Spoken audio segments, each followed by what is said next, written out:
আজ আমি আপনাদের কাছে একটি গল্প বলবো ভাগ্যকে কেন্দ্র করে। গল্পটি শুরু হয় বাংলাদেশের এক প্রত্যন্ত গ্রামের নাম ছিল ইমামপুর। গ্রামের এক কোণে বাস করত হাসান নামের একজন দরিদ্র কৃষক। হাসানের পরিবার ছিল তার বৃদ্ধা মা, স্ত্রী আর 2 সন্তান। নিজের সামান্য জমি চাষ করেই তার পরিবার চলত। বছর কয়েক ধরে বন্যায়, খরা আর ফসলের নানান ক্ষতির কারণে তার আর্থিক অবস্থা আরও শোচনীয় হয়ে উঠেছিল। হাসান বিশ্বাস করত তার জীবনে সব সমস্যার কারণ হলো তার ভাগ্য। প্রায় সে বলতো, আমার কপালে কোনো সুখ নেই, আল্লাহ আমাকে এমনই নিয়তি দিয়েছেন, কিছুই করার নেই। গ্রামের একটি মসজিদের পাশে এক বৃদ্ধা আলেম থাকতেন। তার নাম মৌলানা আব্দুল করিম ছিলেন। তিনি ছিলেন জ্ঞানী ও অভিজ্ঞ মানুষ।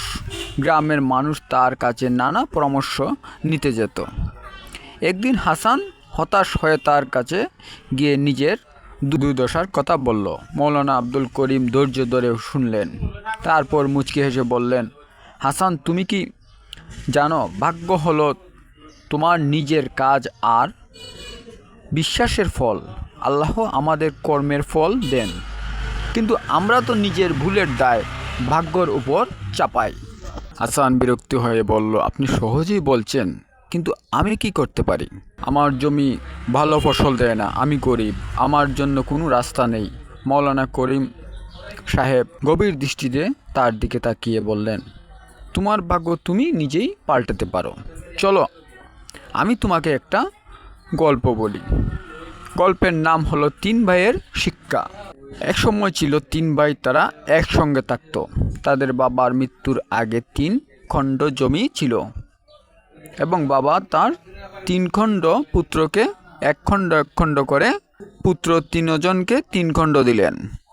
তারপর তাদের বাবা বললেন, তোমরা তোমাদের ভবিষ্যৎ করবে এই 3 খণ্ড জমি থেকে। 3 ভাইয়ের মধ্যে বড় ভাই রোহিত ছিল অলস। সে সবসময় বলতো, এই জমি দিয়ে কিছুই হবে না, আমাদের কপালে কিছুই নেই। সে দিন রাত ঘুমাতো এবং ভাগ্যকে দোষ দিত। মেজ ভাই করিম ছিল সুযোগ সন্ধানী। সে বলতো, এই জমি থেকে যতটুকু ফসল পাওয়া যায় তাই যথেষ্ট, আমি অতিরিক্ত পরিশ্রম করব না। সে কেবল জমি চাষ করত, কিন্তু তার চেষ্টার কোনো আন্তরিকতা ছিল না। সবচেয়ে ছোটো ভাই মুসা ছিল পরিশ্রমী এবং আত্মবিশ্বাসী।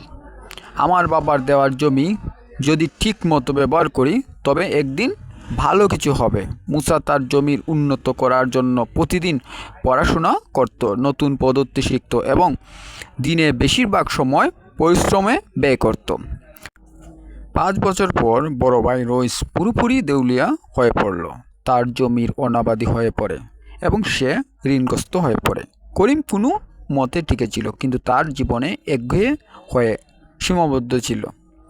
আর মুসা, বরং সে তার জমি থেকে ভালো ফসল ফলায়নি, বরং সেখান থেকে লাভের টাকা দিয়ে আরেকখানি জমি কিনে নিয়েছিল। মুসা তার পরিবারের জন্য একটি সুন্দর বাড়ি তৈরি করেছিল।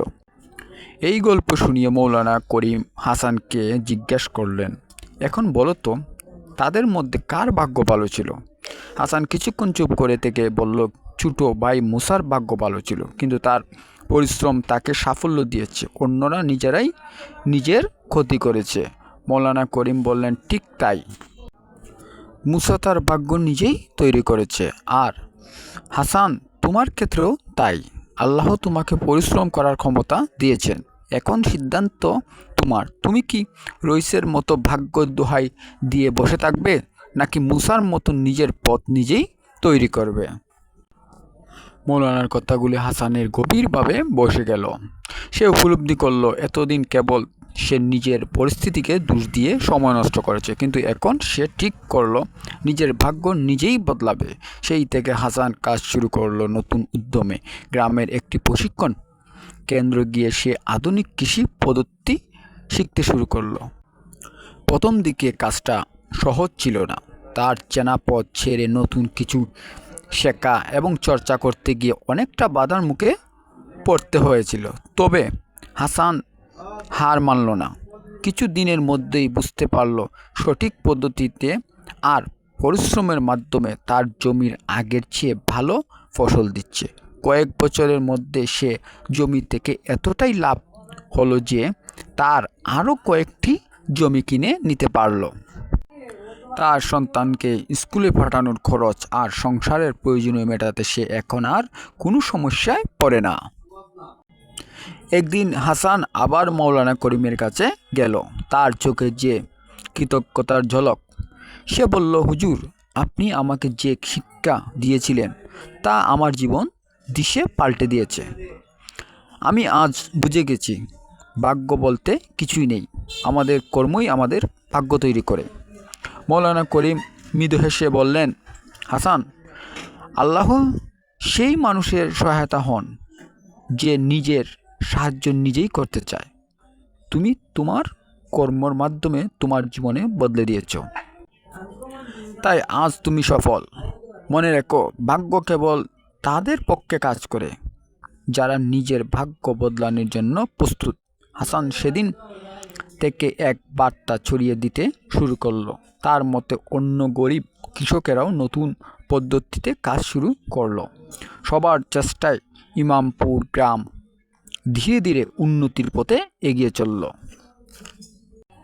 প্রকৃতপক্ষে ভাগ্য কোনো অলৌকিক শক্তি নয়, বরং এটি আমাদের নিজেদের কর্মসিদ্ধান্ত এবং পরিশ্রমের ফল। আমরা যদি ভাগ্যের উপর নির্ভর না করে নিজেকে উন্নত করার চেষ্টা করি, তাহলে জীবন আমাদের সামনে অসংখ্য সম্ভাবনার দরজা খুলে দেবে।